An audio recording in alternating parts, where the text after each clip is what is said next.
Hello to all Cinemaster lovers. Hope you enjoy watching. Let's get started. The story Malnazidos takes place during the Spanish Civil War. To test the latest development in biochemical weapons, a group of Nazi soldiers drove to a village where a wedding was being held. The originally happy atmosphere suddenly became tense. The newlyweds could never have imagined their wedding would soon become a funeral. An imperious Nazi officer stepped out of the car. He looked around with pride. When the groom saw this, he asked the boy to give the officer a glass of wedding wine. The officer also played along, but choked on the wine. This funny scene caused the villagers to laugh, but soon they would never laugh again. The officer was instantly furious. The officer had wanted to keep them alive for a few more seconds, but now he had to move forward with his plan. As the officer dropped his glass, he gave the order. In just under a minute, all the villagers present were killed. The lively wedding instantly turned into hell on earth, but it didn't end there. All the Nazi soldiers put on their gas masks and threw the biological weapons into the pile of corpses. As the blue gas covered the bodies, they would rise again. Not only that, but the Nazi officers used this horrible biological weapon on the battlefield. They used fighter planes to drop them on enemy camps. A German fighter was destroyed in one engagement, and the pilot landed in the jungle a short distance away. This scene was just seen by Jan, who was on a mission. Although they were not Spaniards,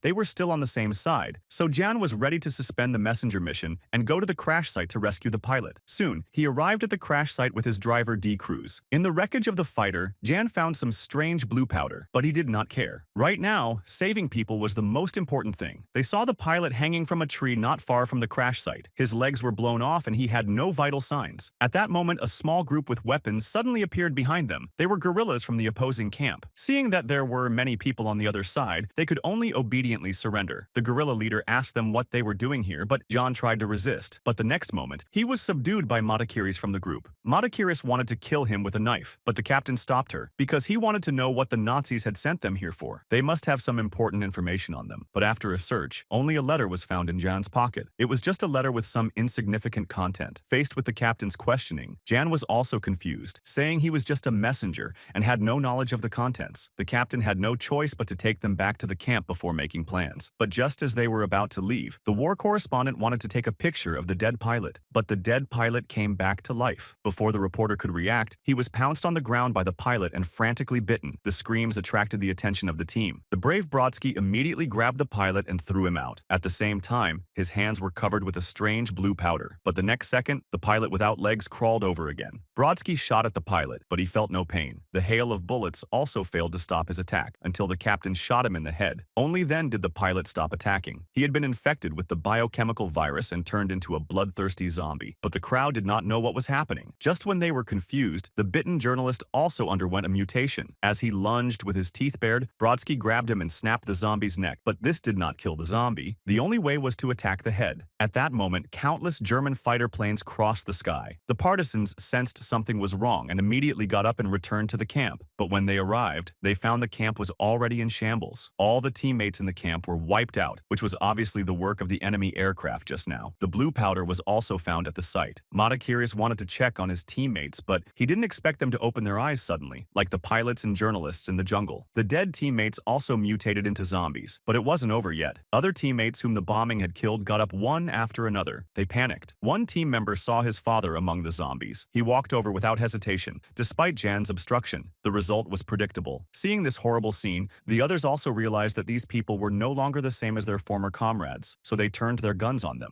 But in all directions were zombies, and the people could only retreat to the river to take a small boat to leave. The captain again questioned Jan about what the Germans were planning, but Jan repeatedly said he did not know anything. Looking at his innocent look, the captain had to untie him. After all, in a situation like this where zombies are everywhere, only by working together can they improve their chances of survival. But soon after they went ashore, they were attacked by zombies again. The zombie virus had spread. De Cruz was so scared that he was frozen in place. To cover De Cruz's escape, Brodsky was bitten by a zombie on his calf. He grabbed the zombie and looked at him. It was a child, and suddenly his heart softened. This also allowed other zombies to have the opportunity to take advantage of this. The strongest man in the team ended up as a buffet for the zombies. The team was helpless and had no choice but to keep running for their lives. They walked until nightfall and finally came upon a house with lights on, but they didn't expect to find a German officer, a nun, and a sniper in this dilapidated house. As soon as they entered, the atmosphere became tense. If anyone made a wrong move, a fight could break out. Just then, De Cruz's gun accidentally went off, making everyone even more nervous, and the battle was about to start. At this critical moment, John stepped forward. He said the biggest enemy wasn't each other, but the hordes of zombies outside. Only by uniting could they hope to survive. The group realized this kid made sense, so they decided to turn their conflict into something positive, temporarily forming a doomsday escape squad. But how did the zombies appear? They still had no way of knowing. Late at night, Jan accidentally lit the secret letter, discovering the secret inside. He hadn't expected it to be a map, but before he could study it carefully, the zombies swarmed back. The dilapidated house couldn't withstand the zombie attack, so they had to escape through the back door. Before leaving, Mecha also remembered to throw a bomb into the house. As a real man, Mecha never looks back. Once they were safe, Jan took out the map. A spot was marked on it. He guessed there must be some hidden purpose there, so the group agreed to go and investigate. Soon they reached their destination. The point marked on the map was the village where the Germans had begun testing the virus. They entered a church, which the Germans had long ago converted into a biochemical laboratory. Various experimental instruments were covered in bloodstains. The scene was shocking. At that moment, a woman emerged from the dark room. She was the bride from the wedding, the only survivor in the village. Haunted by the German atrocities that day, the bride recounted what had happened. Meanwhile, De Cruz, who was working on his car outside, heard the commotion and hurried to finish his repairs. The people in the church were about to leave when the Comisario Politico blocked the door with a gun. The group was confused. It turned out he had found the research data on the biochemical virus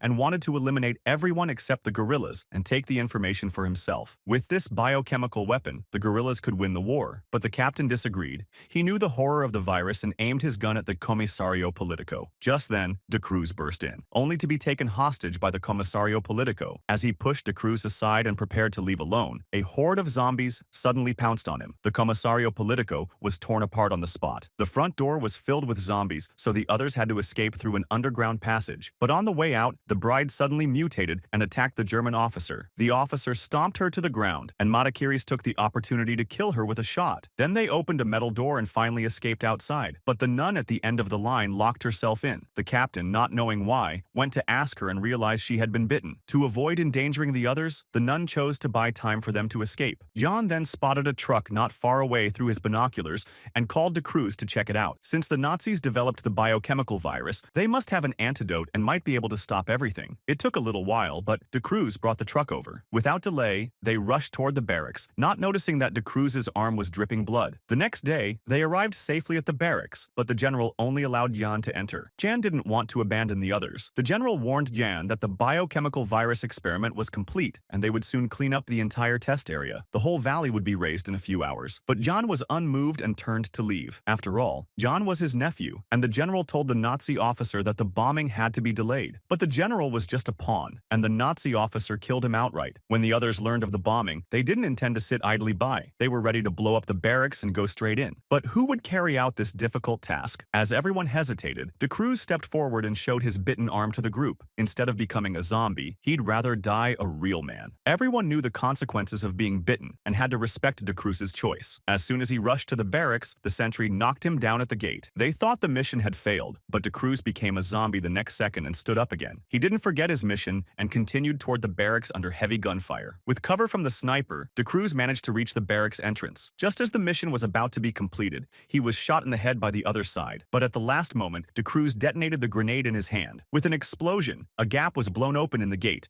and the others took the opportunity to enter the camp. Jan looked back and saw that the hillside was packed with zombies converging on them. It seemed impossible to turn back now. They had to enter the cave and fight the Nazi soldiers head-on, as the zombies also poured into the cave. This ended the war between humans, and everyone unanimously. They turned their guns on the zombies, but there were so many that the last line of defense was soon breached. The entire camp became a zombie orgy. The Nazis also paid a heavy price for their actions. The survivors had to fight. The snipers were covering from high ground, but zombies were everywhere. The sniper was unfortunately dragged away by the zombies. The officer and Mecha are also trapped inside a vehicle. Zombies surround them, and they are in a desperate situation. They finally choose to ignite the bomb and die with the zombies. The remaining three are ready to split up. The captain starts the train, and Jan and the others go to find the antidote. They break into a train car laboratory and run into the Nazi officer, who has just finished injecting the zombie virus. John asks him if he has an antidote, but the Nazi officer says there is no antidote. Their purpose is to strengthen the soldiers' combat ability. Seeing that the Nazi officer was about to mutate, Matakiris killed him with a single shot. Although the culprit was eliminated, the sound of gunfire also attracted the zombies. John wanted to see if there was another exit, but a zombie was tied up inside. He was inattentive and got bitten on the palm of his hand. Matakiris first took care of the zombie, then picked up a 40-centimeter knife and rushed towards John, cutting off John's bitten arm with the knife. life. Although not tried before, this method should work. Matakiri's had just bandaged John's wounds when the zombies broke in. They had no choice but to hide in a laboratory chamber. At the same time, the captain started the train. The zombies also swarmed after him. After he shot a few zombies, he chose to commit suicide. The fighter jets that received the bombing mission arrived immediately, and the train rushed out of the cave amid an explosion. The train was only minimally affected. The sniper survived. They had the protection of the experimental chamber and managed to survive. But at the movie's end, they don't get to be together because the war will continue and they're on different sides. They will not have a future together. Under John's unwilling gaze, Matakiri's leaves in style. But on the other side of the train, the Nazi officer did not die. If you enjoyed the video, don't forget to subscribe to the channel and hit the notification bell to get more new videos. See you next time.